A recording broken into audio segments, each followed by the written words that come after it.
Hi, this is In Your Face. I'm your host, Andrew. I'm with Jonathan and Eli, and we're going to be talking about a range of topics across three major sports.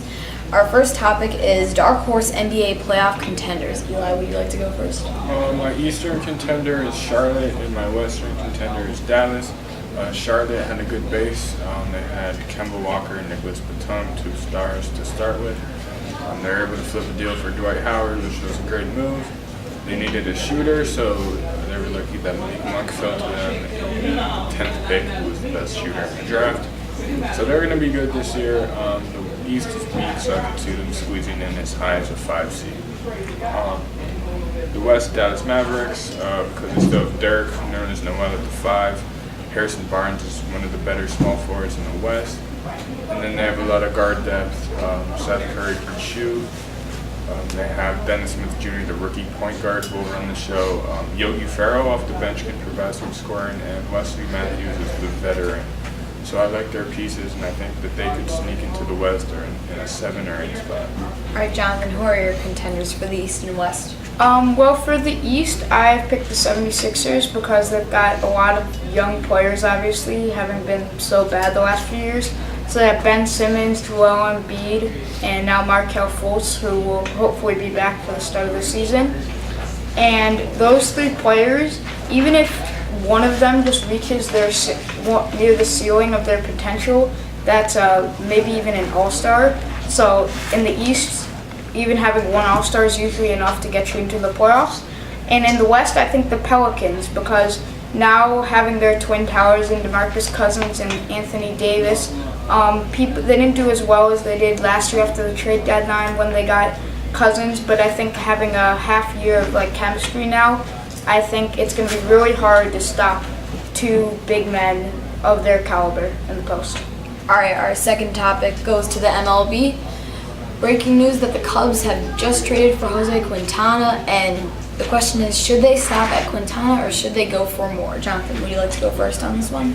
I think they should stop at Quintana because for the playoffs you only really need a 4-man rotation, and I do think the Cubs have enough talent to definitely make the playoffs. So I think Quintana is a good enough pitcher to be in that 4-pitcher rotation, and the rotation with Lester and Arrieta right now, I think Quintana is a good enough addition, and they should keep their position players intact and just have those 4 for the playoffs. Oh yeah, Quintana's on a great deal. I think he has 2 more years after this year runs out on a team-friendly contract. But I think they should keep going because I'm not that impressed with this crop of free agents. I think they're all kind of old, and the Cubs have enough aging pitchers as is. Lackey's a free agent at the age of almost 40. Arrieta's a free agent. So I'm not wedded to Kyle Schwarber. If they could swing a Schwarber from Marcus Stroman trade, Toronto needs some power. Stroman is a big deal, but if you get Arrieta and Lackey's contracts off the books, you could keep them for the future. I think that would work out well. All right, our last topic goes to the NFL, and we're going to talk about who we think is going to be the rookie standout for this year. Eli? Joe Mixon from the Cincinnati Bengals. That was a 3rd-round pick. Should have been the first pick. Should have been a first-round pick. Scouts thought he was one of the best running backs in the draft out of Oklahoma. But he had some character and off-the-field issues, so he fell all the way to the 3rd round where he's picked by Cincinnati. Him and John Ross are going to be a fast tandem. He can do everything, Mixon, return kicks. He's going to be able to find holes, especially because Jeremy Ho's not a 3-down back. Gio Bernard hasn't been able to take hold of the Bengals' job, so I have him. Well, I think Christian McCaffrey, because better than Mixon because he has less off-the-field issues, and you don't know how people receive Mixon in the locker room with his off-the-field issues. So McCaffrey can also do it all.